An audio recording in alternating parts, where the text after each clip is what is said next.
నేను పెద్దపల్లి జిల్లా తిమ్మర్ మల్లన్న జిల్లా అధ్యక్షుడు. తిమ్మర్ మల్లన్న గారికి ఈ తెలంగాణ ప్రభుత్వం ఇప్పుడు రేవంత్ రెడ్డి గారి కాంగ్రెస్ ప్రభుత్వంలో ఖమ్మం, నల్గొండ, వరంగల్ ఎమ్మెల్సీ పట్టభద్రుల ఎమ్మెల్సీలో టికెట్ రావడం చాలా సంతోషకరమైన విషయం. ఆ టికెట్ అనేది అన్నగారికి ఊరికే రాలేదు.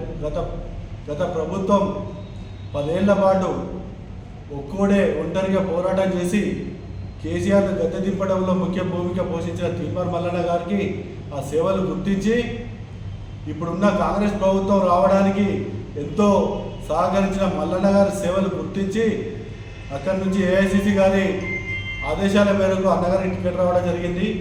ఏదేమైనప్పటికీ ఆ టికెట్ రావడం అనేది చాలా సంతోషకరమైన విషయం. పోయినసారి పట్టభద్రుల ఎమ్మెల్సీ ఎలక్షన్లో దాదాపు గెలిచినంత పనిచేసి అధికార పక్షాన్ని చెమటలు పట్టించిన మల్లన్న గారు ఈరోజు కాంగ్రెస్ పార్టీ అధికార పార్టీ అండా ఉన్నది కాబట్టి గెలుపు ఎట్లాగో ఖాయమైపోయింది. ఇప్పుడు ఉన్న పోరాటం ఏంటంటే ఓన్లీ మెజార్టీ కోసమే పోరాటం చేయాల్సిన అవసరం మనకు ఉన్నది. పోయినసారి గెలిచిన పల్లా రాజశేఖర రెడ్డి గారు ఇదివరకు ఉద్యోగ పక్షాల కానీ మన విద్యార్థుల పక్షాన కానీ ఎక్కడైనా ఒక మాట మాట్లాడిందా? ఇప్పటి వరకు కూడా ఈ మధ్యంతర ఎలక్షన్ ఎందుకు రావాల్సి వచ్చింది? ఆయన స్వార్థం కోసం రావాల్సి వచ్చింది. అప్పుడు ఎమ్మెల్సీగా పోటీ చేయడం ఎందుకు? ఇప్పుడు ఆ పదవి ఉండగా మళ్ళీ ఎమ్మెల్యేగా పోటీ చేయడం ఎందుకు? దానిపైన భారం ఎవరిపైన పడుతుంది? మన ప్రజలపైనే పడుతుంది ఈ భారం.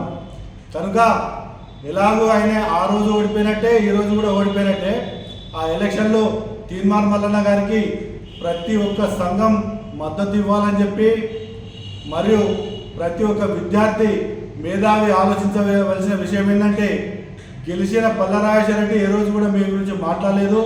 ఓడిపోయిన మల్లన్న గారు గత 3 సంవత్సరాలు బట్టి మీ గురించే పోరాటం చేస్తూనే ఉన్నాడు.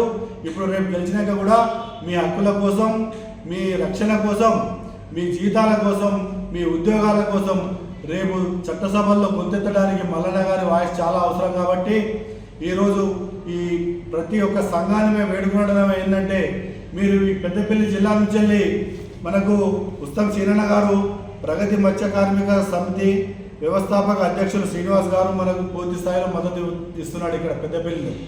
నేను ఒక విషయం కోరుకున్నది ఏంటంటే మళ్ళీ క్రమశిక్షణ కమిటీ పెద్దపల్లి జిల్లా చైర్మన్ గారు కారపాకల రమేష్ గారు ఇక్కడ పక్కన వీళ్ళు పూర్తి స్థాయిలో మద్దతు ఇస్తారు. కాబట్టి వీరు ఇక్కడి నుంచి వాయిస్ను అక్కడ స్థానికంగా ఎవరైతే ఉన్నారో ఖమ్మం, నల్గొండ, వరంగల్ వాళ్ళకు మీ వాయిస్ చేరేలాగా మీరు మల్లన్న గారికి మద్దతు ఇవ్వనని చెప్పేలాగా ఇక్కడ నుంచి వాయిస్ చేయాలని చెప్పి నేను కోరుకుంటూ నేను సెలవు తీసుకుంటాను.